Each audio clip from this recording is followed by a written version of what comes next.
오늘은 요한복음 5장 30절에서 39절을 보겠습니다. 성경을 상고하거니와.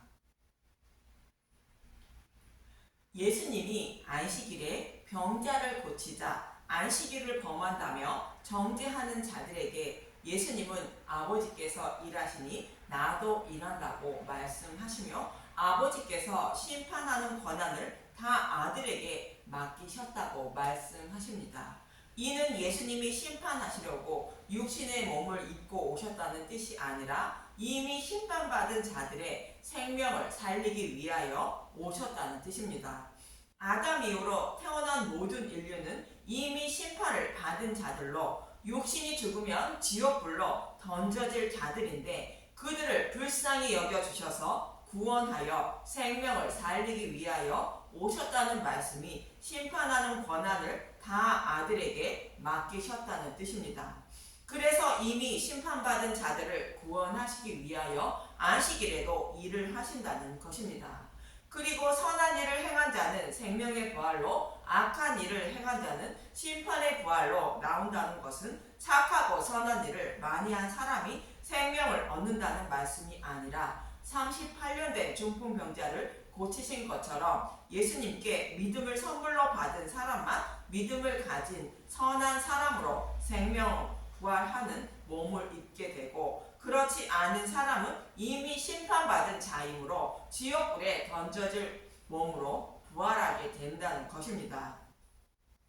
이러한 권한을 아버지가 예수님께 다 맡기셨다는 것이며 그것을 증거하는 것이 세 가지가 있다고 본문은 말씀하고 있는 것입니다.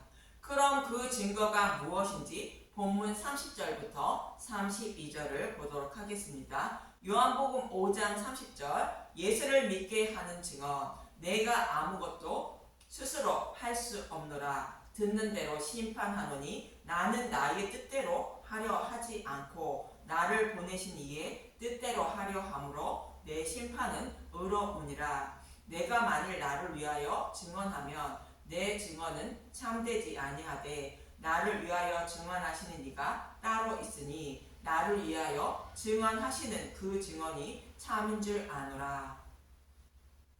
예수님은 자신이 하나님의 아들이며 자신이 하는 일을 아버지가 하시는 일을 하고 있다는 것을 믿지 않는 자들에게 증거를 보이시는데 세 가지 증거를 제시합니다. 율법에 의하면 그것이 사실임을 증거하려면 두세 명의 증인의 입으로 확정하라 말합니다. 신명기 19장 15절 두세 증인의 입으로 하라. 사람의 모든 악에 관하여 또한 모든 죄에 관하여는 한 증인으로만 정할 것이 아니요 두 증인의 입으로나 또는 세 증인의 입으로 그 사건을 확정할 것이며 그 말씀이 진실인지 증거하기 위해서는 두세 명의 증인이 필요하다는 말씀으로 예수님도 세 가지 증거를 제시합니다. 첫 번째는 세례 요한의 증거입니다. 본문 33절에서 35절을 보겠습니다. 요한복음 5장 33절 너희가 요한에게 사람을 보내매 요한이 진리에 대하여 증언하였느니라. 그러나 나는 사람에게서 증언을 취하지 아니하노라. 다만 이 말을 하는 것은 너희로 구원을 받게 하려 함이니라. 요한은 켜서 비추이는 등불이라. 너희가 한때 그 빛에 즐거이 있기를 원하였거니와. 예수님이 하나님의 아들임을 아는 사람은 세상에 아무도 없으므로 사람을 증인으로 세우지 않는다는 말씀인데 다만 저와 여러분이 구원받게 하려고 세례 요한을 증인으로 세운다는 것입니다. 말라기 4장 5절에 보면 선지자 엘리야를 먼저 보내어 그가 아버지의 마음을 자녀에게로 돌이키게 하고 자녀들의 마음을 그들의 아버지에게로 돌이키게 하리라 말씀하시며 돌이키지 않는 자는 심판을 받는다고 말씀하셨는데 이 말씀대로 세례 요한은 예수님이 오시리라 약속하신 메시아임을 증거하며 회개하라 외쳤던 것으로 세례 요한을 증인으로 세우는 것입니다. 그리고 세례 요한은 예수님이 하나님의 아들임을 증거했는데 이 요한복음 1장 29절과 36절에서 35절을 보겠습니다. 요한복음 1장 29절 하나님의 어린 양을 보라. 이튿날 요한이 예수께서 자기에게 나아오심을 보고 이르되 보라 세상 죄를 지고 가는 하나님의 어린 양이로다. 이 말씀으로 애굽에 있던 이스라엘 백성이 유월절 어린 양의 죽음으로 출애굽하여 하나님 백성이 된 것처럼 사탄의 노예로 있는 자신의 백성의 죄를 대속해 주시고 사탄의 노예에서 해방시켜 자신의 백성으로 삼아 주시기 위하여 하나님이 보내주신 분이 예수님이라 증거한 것입니다. 그리고 세례 요한은 이분이 하나님의 아들임을 증거하는데 35절에서 36절을 보겠습니다.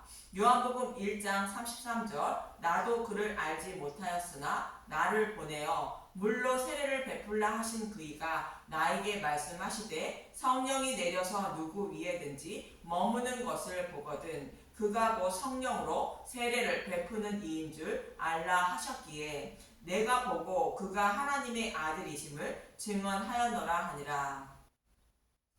세례 요한도 예수님이 하나님의 아들임을 알지 못했지만 하나님이 알게 하셔서 예수님이 하나님의 아들임을 증언했다는 것입니다. 이렇게 증언한 세례 요한을 예수님은 첫 번째 증인으로 제시하는 것입니다. 그리고 이어서 두 번째 증거를 제시하는데 본문 36절을 보겠습니다. 요한복음 5장 36절 내게는 요한의 증거보다 더 큰 증거가 있으니 아버지께서 내게 주사 이루게 하시는 역사 곧 내가 하는 그 역사가 아버지께서 나를 보내신 것을 나를 위하여 증언하는 것이요.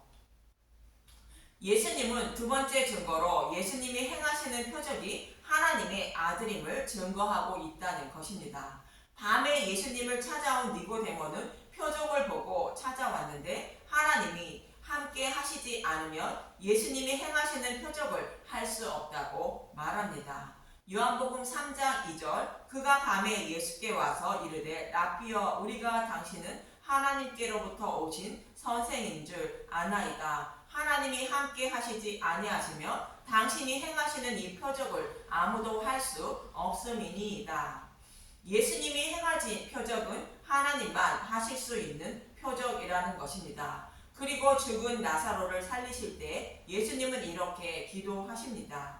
요한복음 11장 42절 항상 내 말을 들으시는 줄 내가 알았나이다. 그러나 이 말씀 하옵는 것은 둘러서 무리를 위함이니 곧 아버지께서 나를 보내신 것을 그들로 믿게 하려 함이니이다. 죽은 나사로를 살리는 표적은 예수님이 하나님이 보내주신 메시아임을 믿게 하기 위함이라는 것입니다. 즉 예수님이 행하시는 표적은 하나님만 하실 수 있는 표적이라는 것으로 하나님이 보내주신 하나님의 아들이라는 증거라는 것입니다. 또 예수님은 수많은 병자들을 고쳐주셨는데 이사야 35장 5절에서 6절을 보면 약속하신 메시아가 오시면 이러한 일을 하신다고 말합니다.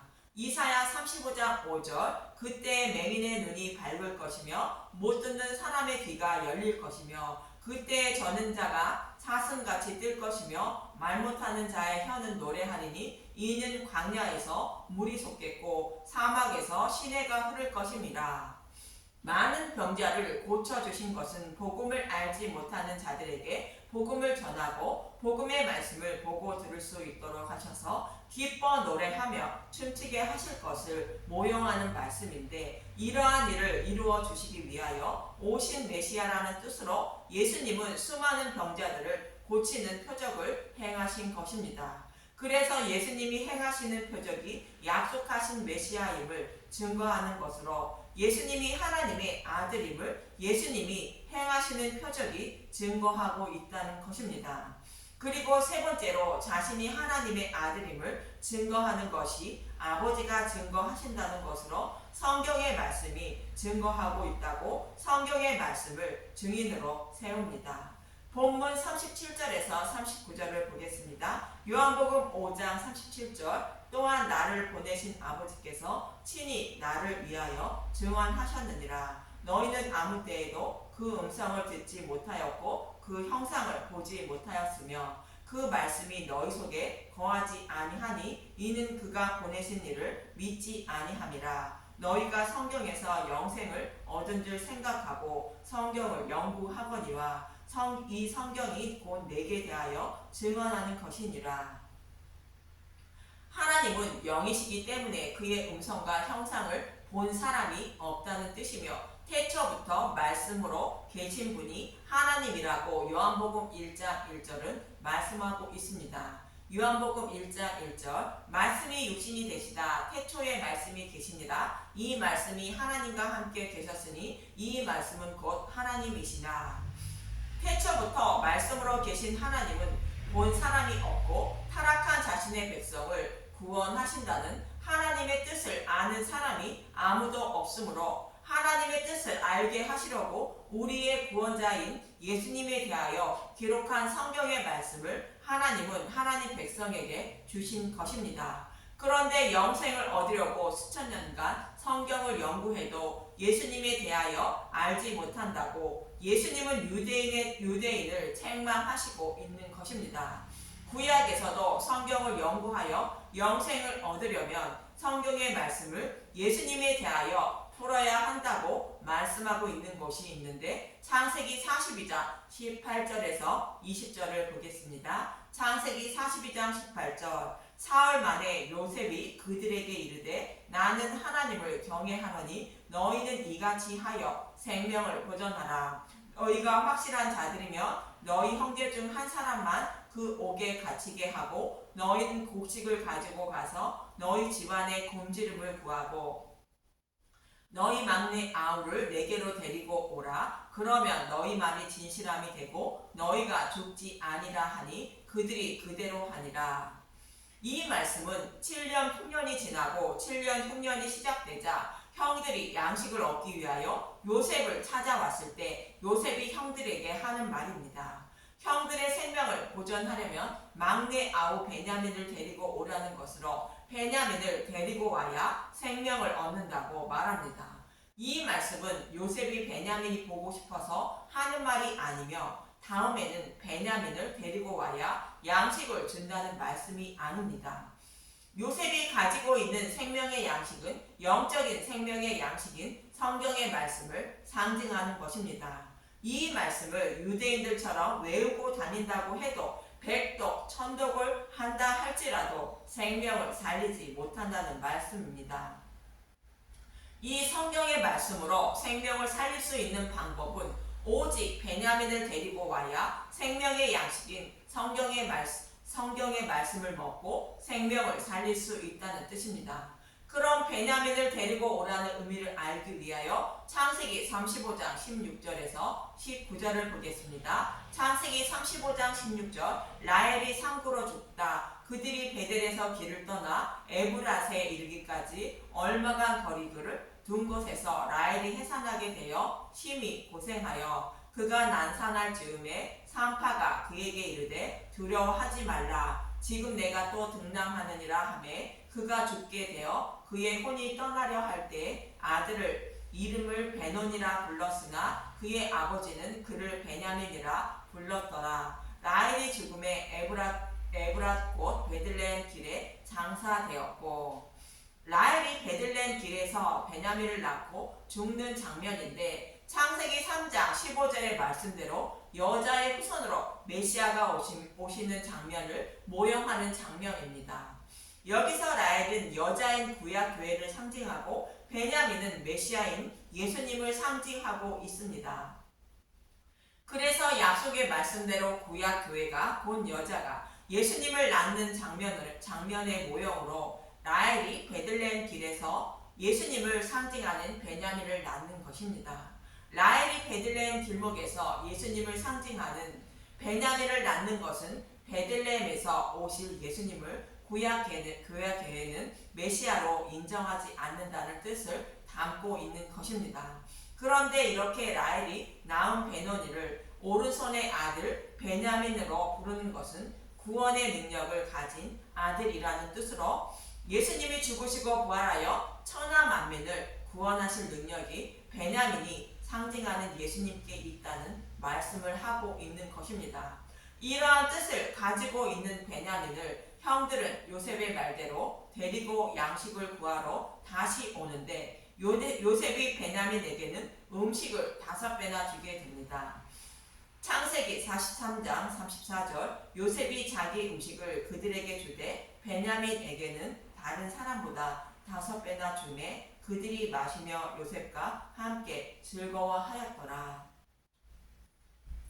여기서 베냐민이 요셉의 아우이기 때문에 형들보다 5배나 준 것이 아니라 5은 율법을 상징하는 수로 베냐민이 형들의 모든 죄를 짊어진 자라는 뜻으로 준 것으로 우리의 모든 죄를 전가받으신 예수님의 모습을 그리고 있는 것입니다. 그리고 요셉은 양식과 함께 베냐민에게는 자신의 은잔을 자루에 넣게 됩니다.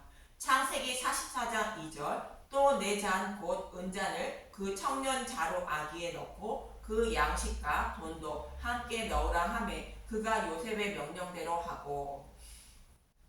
여기서 은잔은 은은 대속의 잔을 상징하고 잔은 예수님은 겟세마네 기도에서 만일 할만하시거든 이 잔을 내게서 지나가게 하옵소서 그러나 나의 원대로 마시옵고 아버지의 원대로 하옵소서 하시며 기도하신 것으로 십자가 잔을 말합니다.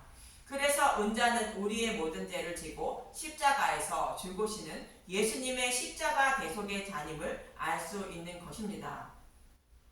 그래서 베냐민은 우리의 모든 죄를 지고 십자가 대속의 잔을 지시기 위하여 오신 예수님을 상징하는 인물임을 알 수 있습니다. 이처럼 예수님을 상징하는 막내 아우 베냐민을 데리고 와서 생명을 보전하라는 것입니다. 성경의 말씀은 약속의 말씀대로 예수님을 보내주셔서 우리의 생명을 어떻게 구원하실 것인지를 기록하고 있다는 말씀으로 구약 성경을 예수님에 대하여 풀어야 하며 그 말씀을 먹어야 생명을 보존할 수 있다는 뜻으로 요셉은 베냐민을 데리고 와서 생명을 보존하라 말하고 있는 것입니다. 그래서 예수님도 본문 39절에 너희가 성경에서 영생을 얻은 줄 생각하고 성경을 연구하거니와 이 성경이 곧 내게 대하여 증언하는 것이니라 말씀하시는 것입니다. 또 모세도 동일하게 말했다고 사도 바울은 고린도후서 3장 13절에서 15절은 말합니다. 고린도후서 13장 우리는 모세가 이스라엘 자손들에게 장사 없어질 것에 결국을 주목하지 못하게 하려고 수건을 그 얼굴에 쓴 것 같이 아니하노라. 그러나 그들의 마음이 완고하여 오늘까지도 구약을 읽을 때에 그 수건이 벗겨지지 아니하고 있으니 그 수건은 그리스도 안에서 없어질 것이라. 오늘까지도 모세의 글을 읽을 때 수건이 그 마음을 덮었도다. 이 말씀은 모세가 두 번째 동판을 가지고 내려올 때 광채난 자신의 얼굴을 가리기 위하여 수건으로 자신을 가린 사건을 인용한 말씀입니다. 하나님이 주신 첫 번째 돌판은 하나님이 친히 돌판을 만들고 십계명을 친히 써주신 것입니다. 출애굽기 32장 16절 그 판은 하나님이 만드신 것이요 글자는 하나님이 쓰셔서 판에 새기신 것이더라. 이 돌판을 깨트린 것은 사람은 율법을 온전히 지키지 못하는 의미이며 혹 율법을 지켜서 의롭다 여김을 받으려는 것은 하나님을 금송아지처럼 섬기는 것과 같다는 의미로 모세가 돌판을 받을 때 백성들이 산 밑에서 금송아지를 섬기고 있었던 것입니다. 첫 번째 돌판은 이러한 의미로 깨지고 하나님은 두 번째 돌판을 주시기 위하여 모세에게 첫 번째 돌판을 주시기 위하여 모세에게 첫 번째와 같은 돌판을 깎아 만들어 오라 하시고 첫 번째 돌판에 있던 십계명을 그 위에 써주시게 됩니다. 여기서 모세는 예수님을 상징하는 인물로 모세가 돌판을 깎아 만든 것은 예수님이 율법의 저주로 십자가에서 대속 제물로 죽으신 것을 의미하며 이렇게 해서 예수님이 율법을 완전하게 해주셨다는 의미로 그 위에 하나님이 첫 번째 돌판에 있던 십계명을 기록해 주신 것입니다.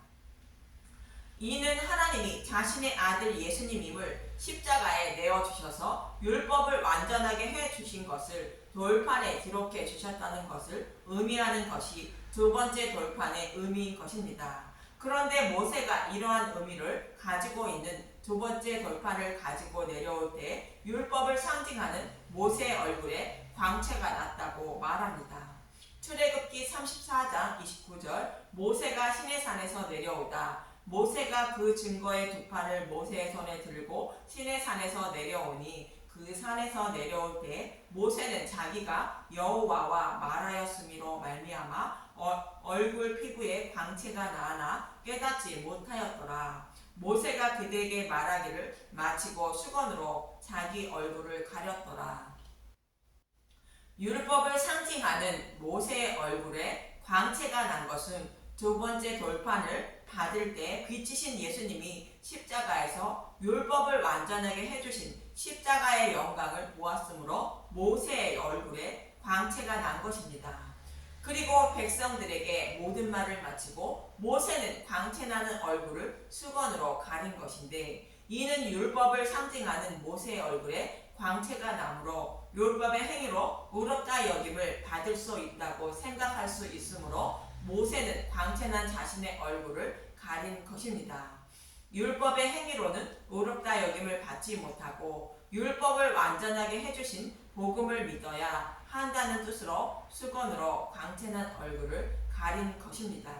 이 말씀을 사도 바울은 고린도 후서에서 말하고 있는 것으로 율법 즉 구약 성경의 말씀 속에는 율법을 완전하게 해주시기 위하여 예수님이 십자가에서 대속 제물로 죽으시고 부활하실 것임을 말씀하고 있다는 뜻입니다.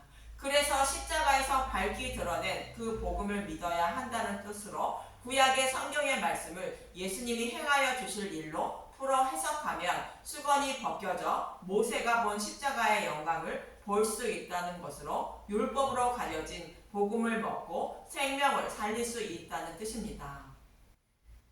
이처럼 구약 성경은 예수님에 대하여 기록하고 있고 구약 성경을 예수님에 대하여 풀어서 먹어야 생명을 얻을 수 있다고 성경 곳곳에 말씀하고 있습니다.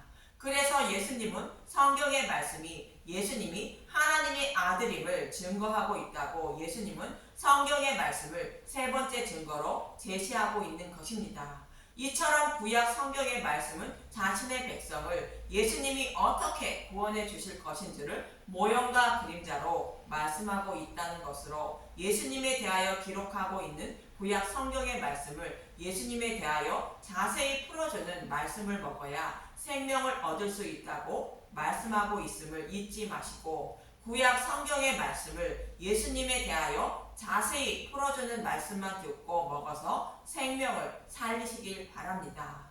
감사합니다.